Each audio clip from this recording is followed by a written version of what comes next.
Muy buenas tardes. Hoy vamos a empezar con la unidad número 8, correspondiente al Bacillus anthracis. Seguimos con la clasificación de la tinción de Gram. Siguiendo esta clasificación, seguimos en las bacterias Gram positivas. Como vemos aquí en la figura, hemos avanzado el género Staphylococcus y Streptococcus, que pertenecen a los cocos Gram positivos, y estamos en este grupo que son los bacilos Gram negativos. Hemos empezado con los no formadores de esporas, es decir, que no forman esporas, donde hemos visto al género Corynebacterium, donde hemos visto al Corynebacterium diphtheriae, la especie más importante.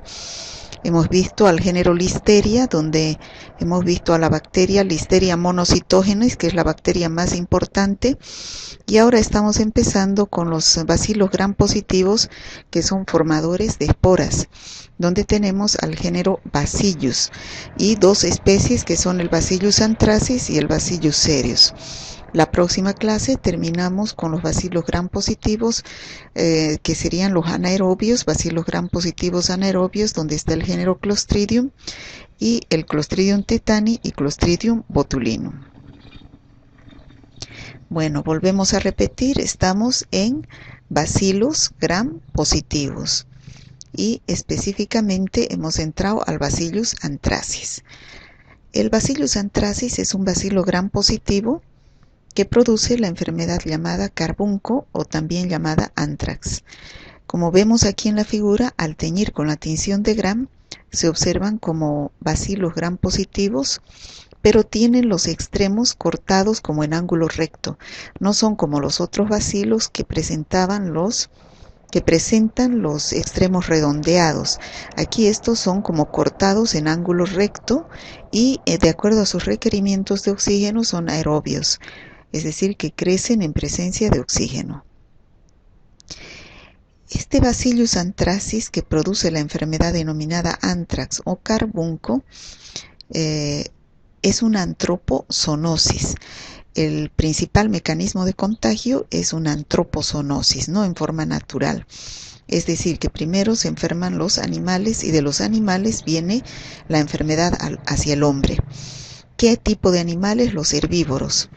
Pueden ser las vacas, las cabras, las ovejas, y que puede llegar al hombre mediante la manipulación de estos animales infectados, es decir, por vía cutánea, o también puede ser mediante la diseminación de sus esporas, ¿no? Y uno puede inhalar o puede comer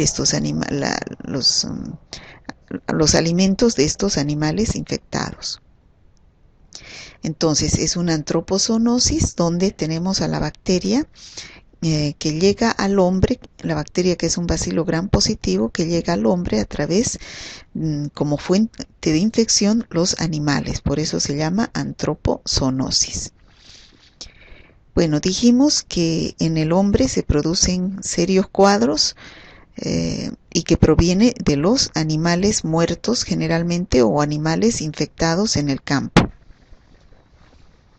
Las principales vías de transmisión. Se puede transmitir mediante tres vías importantes, que son la vía respiratoria, la vía cutánea y la ingestión de las carnes mal cocidas de estos animales infectados. La vía respiratoria es una de las más graves por el cuadro clínico que produce, y el mecanismo de transmisión es al inhalar las esporas de estos animales infectados. La vía cutánea es otra vía muy común en el campo. Al manipular estos animales infectados en un paciente que tenga alguna herida o microherida, generalmente esta es una enfermedad profesional, o por la ingestión de carnes mal cocidas, es decir, estos animales muertos o animales enfermos, comemos su carne o sus productos como la leche, el queso, el yogur, y al comer estos productos entonces estamos comiendo carne infectada. Entonces esos son los tres mecanismos de transmisión. Como vemos aquí en la figura, vía cutánea es a través de una herida, vía inhalatoria al respirar aire contaminado con esporos, y luego tenemos la ingestión o vía oral, es a través de comer a través de la boca alimentos contaminados de estos animales. La patogenia. ¿Cómo se produce la enfermedad? O sea, la virulencia está a través de una cápsula que tienen estos microorganismos. Entonces, estos microorganismos son capsulados, tienen una cápsula que la recubre, y esa cápsula, como sabemos, tiene acción antifagocitaria. Ese es su principal mecanismo de virulencia. Impide la fagocitosis por nuestras células de defensa y también impide la acción de los antibióticos. Se presenta la enfermedad tanto en los animales como en el hombre. En los animales se llama carbunco animal y en el hombre se llama carbunco humano. ¿Quiénes son los animales que se infectan? Ya dijimos, los animales herbívoros como las cabras, las vacas, ¿no? Quienes mueren por hemorragias y sepsis en el campo, y entonces estos animales no son enterrados y quedan libres ahí en la tierra, en los terrenos. Y la forma vegetativa, como sabemos, al no encontrar condiciones favorables de vida en el medio ambiente, en la tierra, entonces se convierte en esporos. Y estos esporos son los que contaminan la tierra, y van otros animales herbívoros a querer comer, y comen la hierba con estos esporos que están contaminando el pasto, ¿no? Ese sería el modo de transmisión en los animales. Y en el hombre se produce dos tipos de carbunco o anthrax humano. Son las formas externas y las formas internas. Hemos escuchado mucho hablar del anthrax o carbunco en el año 2011 porque se decía que había una guerra biológica producida por las esporas de Bacillus anthracis, que eran enviadas en unos sobres en pacientes en Estados Unidos, los cuales al abrir estos sobres inhalaban las esporas y les daba carbunco respiratorio y morían de neumonía, ¿no? Mucha gente. Bueno, dijimos que el carbunco humano se presentaba bajo dos formas: las formas externas, que se presentan a nivel de la piel. Generalmente el mecanismo de transmisión es a través de las heridas, y es la pústula maligna y el edema maligno. Estos son los dos tipos de enfermedades que se presentan a nivel de la piel, como anthrax o carbunco cutáneo. Y las formas internas son generalmente, el mecanismo de transmisión es por vía oral o por vía al comer los alimentos contaminados, o por vía respiratoria al inhalar sus esporas. Aquí tenemos el carbunco pulmonar, cuando se inhalan las esporas y llega al aparato respiratorio. El carbunco intestinal, que generalmente se produce al comer estos alimentos contaminados. Y todos las formas clínicas de carbunco terminan en el carbunco nervioso, es decir, que ataca al sistema nervioso, y se produce una infección generalizada que se convierte en una sepsis, muriendo el paciente de sepsis. Aquí tenemos las formas externas, que ya dijimos son la pústula maligna y el edema maligno, donde también dijimos que el Bacillus anthracis suele infectar a los animales herbívoros y diseminarse a los humanos a través de las microheridas o heridas que puedan tener en la piel. Por lo tanto, generalmente esta es una enfermedad profesional que se presenta en forma natural en el campo, en pacientes o en humanos que están en contacto con los animales, como ser los agropecuarios, los ganaderos, también puede ser los veterinarios, o también pueden ser los que manipulan estos animales infectados en los mataderos, ¿no? Los que manejan la carne de animales muertos. Vamos a pasar a describir estos dos tipos de infecciones a nivel de la piel, que son formas externas, donde ingresan los esporos a través de una herida. En primer lugar, vamos a ver la pústula maligna. está localizada en el punto de inoculación, es decir, en donde se presenta la herida, que generalmente es la cara, la cabeza y los miembros superiores, ¿no? Entonces es por ahí donde ingresa la bacteria y después de un periodo de incubación de unos 2 a 3 días, aparece, como vemos aquí en la figura, una pápula eritematosa que se convierte en una vesícula pruriginosa y de que se transforma con el tiempo en una vesícula que pica y entonces se rasca el paciente y se transforma en una herida que erosiona y con el tiempo se transforma en una escara negra como vemos aquí en la figura, ¿no? ¿Cómo puede evolucionar este cuadro? Si el paciente recibe tratamiento a tiempo, se cura y evoluciona de una forma benigna. Pero si no recibe tratamiento, este paciente no va al médico, no se atiende a tiempo, no recibe tratamiento y el paciente puede presentar signos, sintomatología diseminada, es decir, sistémica, y empieza a presentar, además de esas escaras que son lesiones a nivel de la piel, empieza a presentar signos sistémicos como la fiebre, vómitos, diarreas y entra en un estado ya de infección generalizada con hipotensión, sepsis y muerte del paciente por sepsis. Aquí tenemos las manifestaciones clínicas que son el anthrax cutáneo, donde vemos la escara negra que se manifiesta en la piel de los pacientes infectados, ¿no? Esta es la pústula maligna, que es la escara negra que se presenta en diversas localizaciones de la piel de los pacientes infectados. Aquí igualmente vemos estas figuras con la pústula maligna. Luego tenemos las formas externas, el segundo cuadro que se llama edema maligno.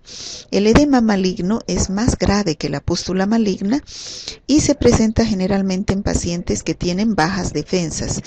Esos pacientes que tienen bajas defensas son infectados por este microorganismo y generalmente se localiza en el párpado, por eso se dice localización palpebral, donde aparece un edema pruriginoso que el paciente se rasca y erosiona y se convierte igual en una vesícula pruriginosa y se convierte en costra.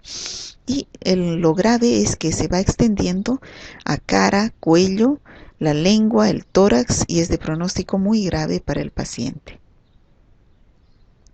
Luego vamos a pasar a describir las formas internas, donde una de las más importantes es el carbunco pulmonar o respiratorio. El mecanismo de transmisión, ya lo dijimos, es por inhalación de las esporas, ¿no?, que se encuentran en el medio ambiente que se encuentra contaminado con estas esporas. La bacteria llega hacia los pulmones a través del aparato respiratorio, donde el paciente desarrolla una neumonía que es grave en el 75% de los casos porque tiene una alta tasa de mortalidad. Por eso es que se la puede utilizar como arma biológica en casos de terrorismo. Luego tenemos el carbunco intestinal, que generalmente el mecanismo de transmisión es cuando la bacteria ingresa por vía oral y va hacia el aparato gastrointestinal y el paciente presenta una diarrea sanguinolenta y muere por colapso cardiovascular, porque este cuadro, además de ser localizado en el aparato gastrointestinal, se vuelve una infección generalizada donde el paciente presenta el microorganismo ya en sangre y se convierte en una sepsis, ¿no? El carbunco faríngeo, cuando afecta a una sola amígdala, pero con el tiempo también se generaliza y llega a la sangre, pudiendo llegar a presentarse en el intestino cuadros intestinales como diarreas sanguinolentas, pero igualmente termina en sepsis, ¿no? Y por último tenemos el carbunco nervioso y septicémico, que son las formas terminales, dijimos, de todas las demás formas que son localizadas, como el carbunco faríngeo, intestinal o pulmonar. Son las formas terminales y el paciente muere por parálisis, hemorragias y meningitis, las cuales terminan en una sepsis. Bueno, de todas estas formas internas, la más importante es el anthrax o carbunco respiratorio, donde vamos a describir cómo es la signo-sintomatología. Después de un periodo de incubación de 1 a 6 días de que ingresa el esporo a través por las vías respiratorias, el paciente puede tener fiebre, fatiga, tos y malestar torácico leve, simula como una gripe, ¿no? Seguido luego por distrés respiratorio, es decir, dificultad respiratoria severa con disnea y cianosis, o sea, no llega a circulación a nivel de los pulmones, por lo tanto no recibe oxígeno el paciente y presenta la piel azulada por falta de oxígeno. Y la muerte ocurre dentro de las primeras 24 a 36 horas que ha comenzado estos síntomas severos, donde se ha producido una infección generalizada. Tiene un 75% de mortalidad.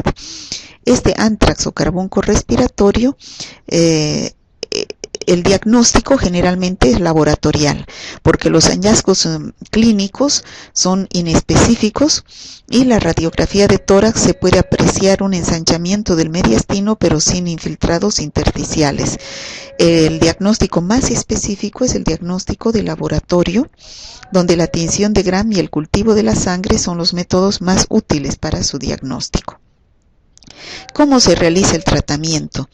El tratamiento debe iniciarse antes del comienzo de los síntomas severos. De lo contrario, a pesar de que se instaure el tratamiento, el paciente fallecerá porque es un cuadro grave con 75% de tasa de mortalidad.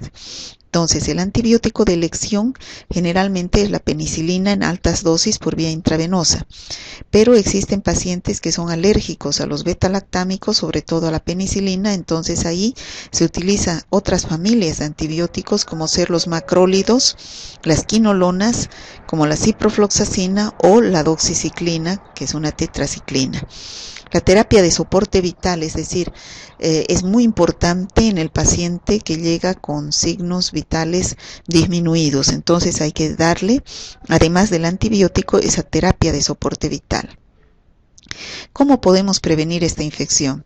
Al ser una infección que se presenta generalmente al ser una fuente de infección los animales, entonces deberíamos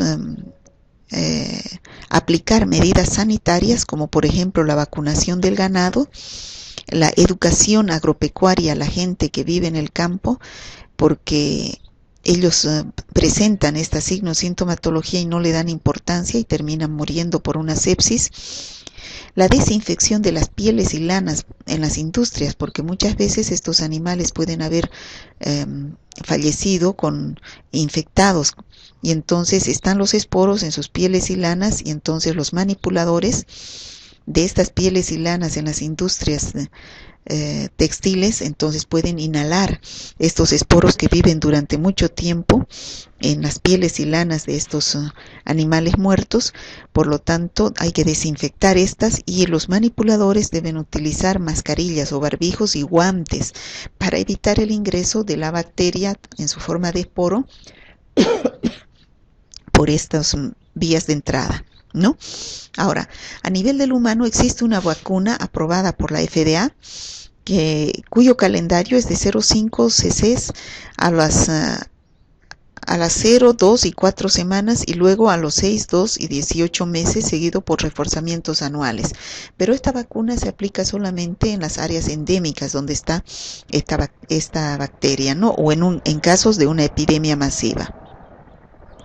Bueno, aquí tenemos la epidemiología de la enfermedad. Hemos encontrado un artículo de Francia, donde se publica una estadística de 247,000 casos reunidos en una oficina del trabajo, donde se muestra una alta mortalidad profesional, sobre todo en aquellos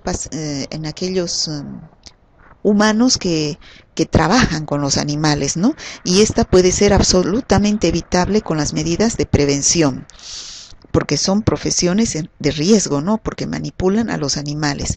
Y los resultados que se han encontrado son los siguientes. Se ha encontrado que los más afectados son los carniceros en un 36,4%, seguido de los que trabajan con las pieles de estos animales, que son los tapiceros, en un 18%, los silleros en un que fabrican las sillas de montar en un 14.8%, en los curtidores en un 8%, y los pastores en un 6.4%, y los cosedores de guantes de piel en un 4.9%. Entonces, vemos que todas estas son enfermedades profesionales que tienen alto riesgo de adquirir la infección cuando están manipulando estos animales contaminados. ¿Cómo hacemos el diagnóstico en el laboratorio? Dependiendo de la localización de la infección, la muestra puede ser pus, si es que es una pústula, o si es una vesícula, va a ser la punción de ese material purulento, o si es que es un anthrax respiratorio, va a ser el esputo o expectoración de las vías respiratorias. Si es un anthrax intestinal, va a ser una punción de los ganglios mesentéricos.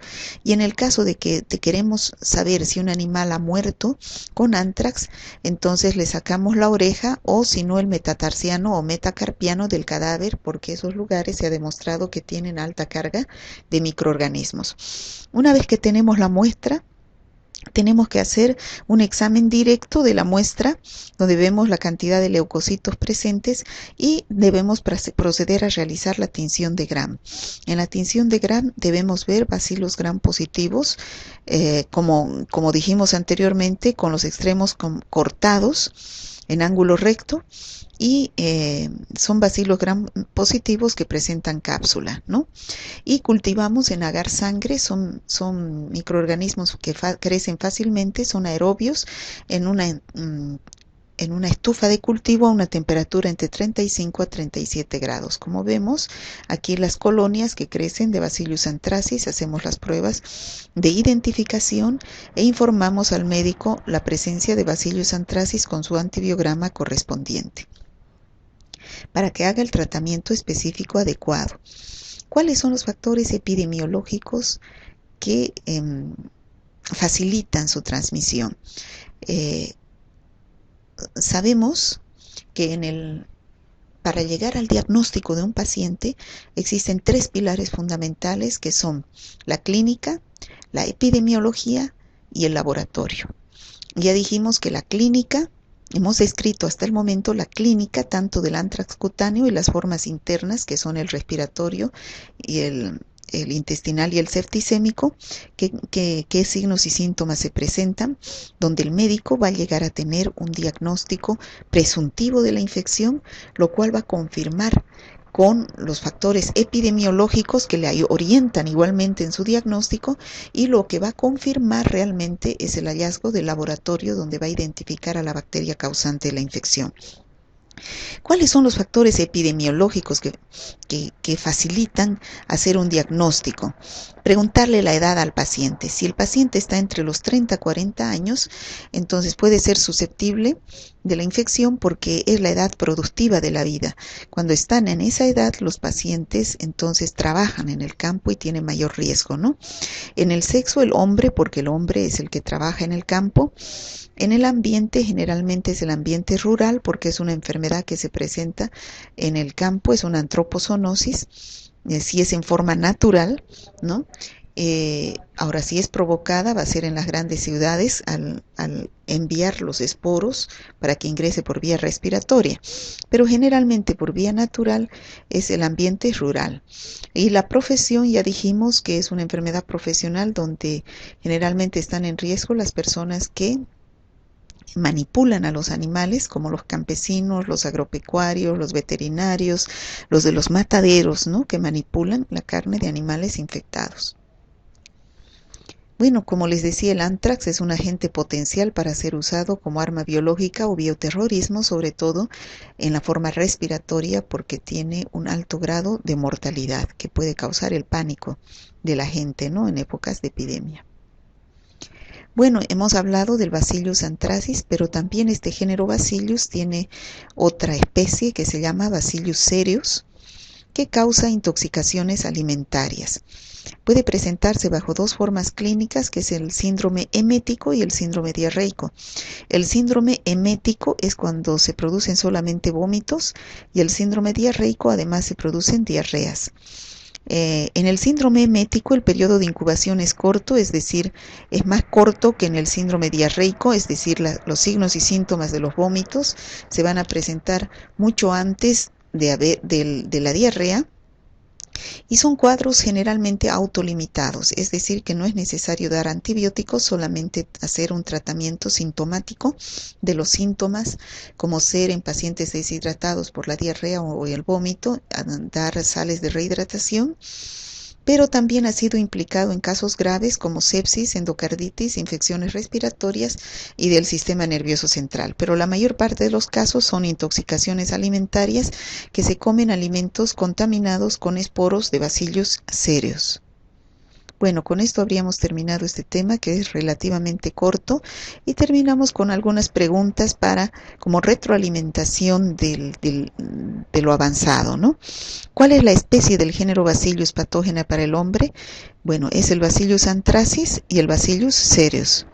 ¿Qué morfología presentan estas bacterias? Ya dijimos que son bacilos gram positivos con los ángulos rectos y presentan cápsula, que es su mecanismo de virulencia porque evita la fagocitosis por los macrófagos. Bueno, aquí está. ¿A qué se debe la acción patógena de esta bacteria? A la presencia de su cápsula, ¿no?, que tiene acción antifagocitaria. ¿Cuál es la fuente de infección? Son los esporos del Bacillus anthracis. Y las vías de transmisión de los cuadros clínicos que produce, ya dijimos que son 3 vías que ingresan al huésped susceptible. Puede ser por vía cutánea, a través de una herida. Puede ser por vía respiratoria, a través de la inhalación de los esporos, o también puede ser a través de la vía oral, al comer estos alimentos contaminados de animales muertos por esta infección. ¿Qué formas clínicas conoce? Hay las formas internas y las formas externas. Las formas externas, que son las que se presentan a nivel de la piel, que son la pústula maligna y el edema maligno, que la fuente de infección generalmente son los esporos, y la vía de transmisión es una microherida o herida que presenta el manipulador de estos animales, ¿no? Los cuadros clínicos externos son la pústula maligna y el edema maligno, de los cuales el más grave es el edema maligno porque es de pronóstico grave, tiene alta tasa de mortalidad, que generalmente se presenta en los inmunodeprimidos, ¿no? ¿Cuál es la importancia epidemiológica de esta bacteria? Que puede ser utilizada como arma biológica por su alto grado de contagiosidad y su alta tasa de mortalidad de los pacientes infectados, sobre todo la vía respiratoria. ¿Qué medidas de prevención conoce? Entonces, la prevención de estas enfermedades infecciosas es a través de la vacunación en casos de epidemia de los humanos, o también puede ser la prevención en la fuente de infección, que son los animales. Vacunación del ganado, también puede ser la desinfección de las pieles para evitar que ingrese por vía respiratoria o vía cutánea en los humanos que trabajan con pieles, o también puede ser el uso de estos que trabajan con pieles o manipulan las pieles de estos animales, usar medidas de bioseguridad como barbijos o máscaras y guantes, ¿no? Guantes gruesos para evitar que ingresen a través de estas puertas de entrada. Bueno, con esto habríamos terminado